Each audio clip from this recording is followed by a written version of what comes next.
So, contract extension. We all talked it over, coach, and we could not be more excited with what you have done here. Please stay for at least another contract. I don't know. I'm going to explore other options on the coaching carousel just to see. Now, my mindset walking into this, right?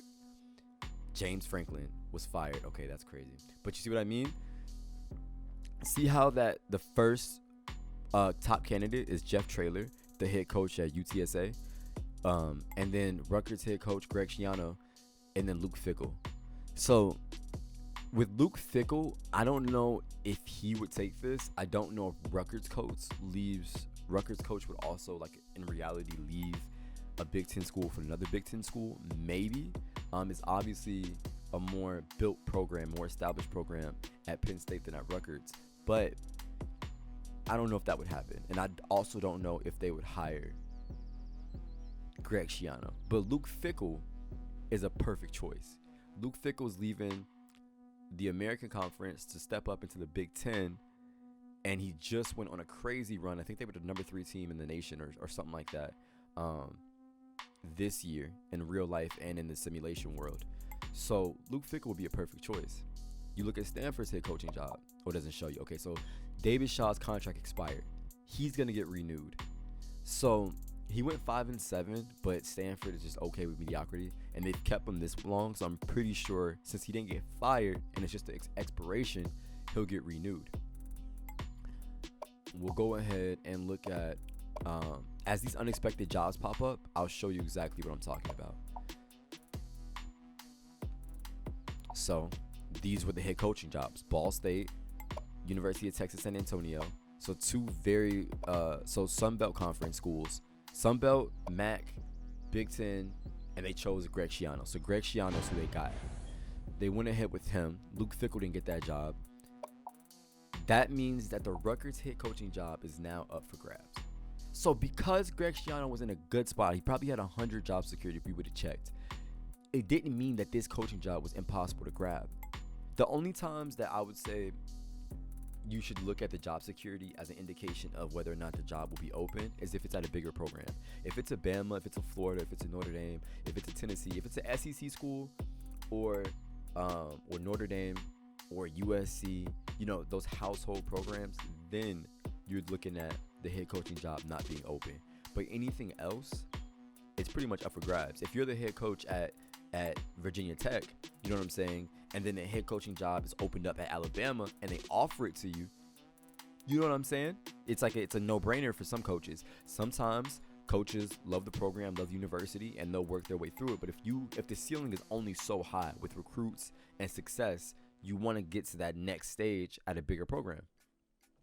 So the Rutgers head coaching job is now open. That makes things a little bit more interesting.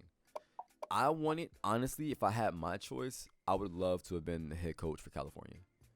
That just is where I'm coming from with this. I would have, the Pac-12, either one of these two jobs I would have took. And then ran the Pac-12 as best as I could and tried to bring as many natties home as we possibly could out west. But it looks like we're not going to get that because they renewed their contract. Exactly. So Justin Wilcox was fired, but both the defensive coordinator and the head coach for Cincinnati are up for grabs, and so is Billy Napier. I don't know how you say his name. I'm sorry, but I know who he is. So let's see. Now, one of these head coaching jobs will be open. Our defensive coordinator is also up for grabs. Okay. So Mike Fickell takes that job. Now, guess what? The head coaching job for Cincinnati is now up for grabs. My guess is this either goes to our defensive coordinator or it goes to Ball State's head coach. I don't think it goes to Gus, honestly.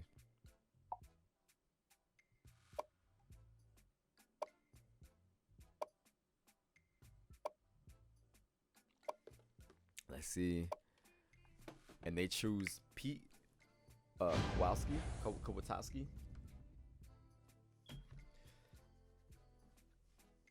If anybody's ever played Shell Shock Nom 67, that's the private's last name that you start off with as your squad mate.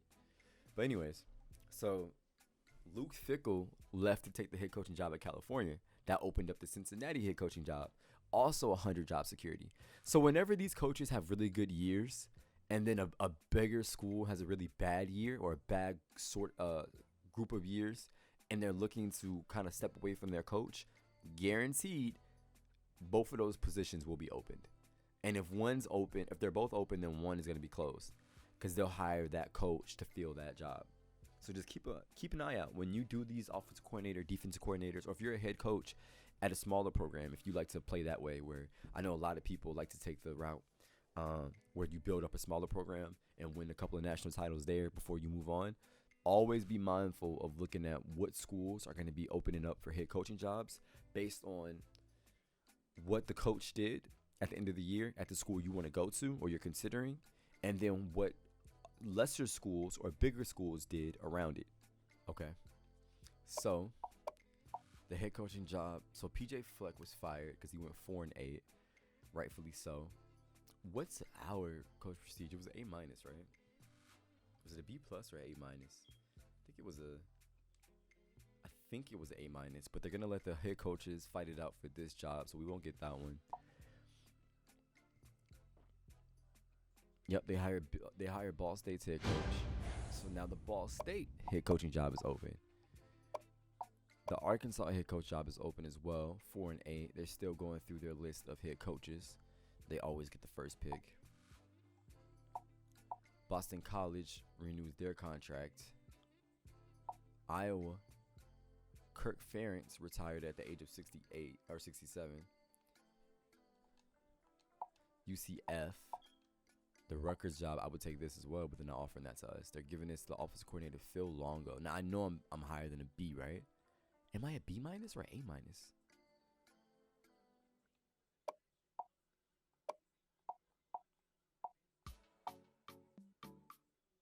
Okay, Maryland's been filled.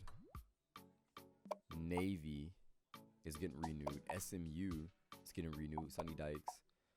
Chuck Martin is fired, but we're still not up for this one either. Purdue.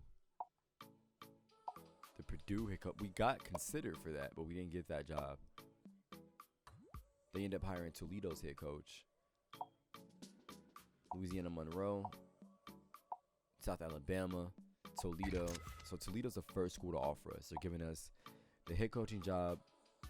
Jason Candle left to take the job at Purdue, and they want us to come in and take the lead with their 9-4 record last season. I just don't want to settle.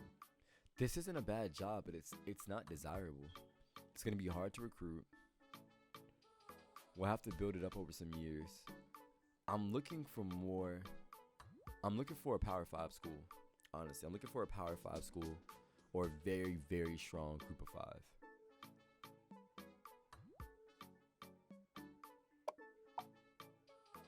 So I'm going to pass on that. I'm going to decline the offer. Western Kentucky. Tulsa. Western Kentucky. This isn't as bad as Toledo, but I still don't see it. I'm going to stick with my gut here. Tulsa. Fresno State is offering us Mountain West Conference. Their overall is 30 overall. What? How's that possible? 30 overall. Yeah, no. The head coaching job at Duke, I would take that. Troy, gonna decline the Sun Belt Conference. They're offering me. Duke and Vanderbilt are gonna offer me. Hold on. This might change some things. The Blue Devils and the Commodores are offering me their head coaching job. This changes some things. The Blue Devils and Vanderbilt. I'm going to be real here. I don't want the Vanderbilt job. I'm going to also be real here. The Duke job is probably the most attractive head coaching spot that's opened up outside of this California one that I saw. The California and Arkansas one were top 2. I like Stanford at 3. I knew those were going to be a stretch, but this Duke job at 4 is tough. You got Duke in the ACC. I'd have to beat out North Carolina, and I have to beat out Clemson and Florida State each year. But if I do that, we win the ACC. We'd get the recruits by being in the ACC conference, but I don't see it just yet. I don't see it. Yes, I'm gonna decline this one. I just don't. It was a very attractive position, honestly, but it's not what we're looking for. Vanderbilt, also not what we're looking for. And then I guess that means we stay with Texas. Unless something attractive opens up here, we stay with Texas for the rest of these. We'll go ahead and stay with the Longhorns for this season. There just wasn't really anything that I wanted out of the schools that were kind of offering us. We did get the Duke and the Vanderbilt contracts, which were the contract offers, which were pretty big for us, but it's not what I was looking for. I wanted more so Pac-12 or Pac-12, Big Ten, or SEC.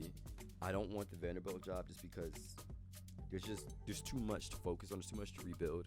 I want a program that's like is a coach away from a natty, if that makes sense. Not where everything is like perfect, but with a little bit of a rebuild, we can go in there and build a dynasty.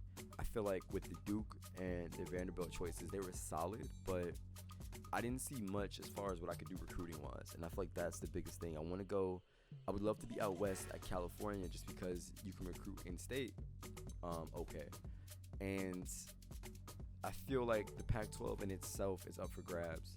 Not so much now with Lincoln Riley being at USC, but prior to that, I feel like it could have been anybody's conference. So maybe something like that will open up. Maybe we'll get an SEC offer. Who knows? We'll have to see how this next season goes. But without further ado, let's jump into week 1 of the Big 12 season.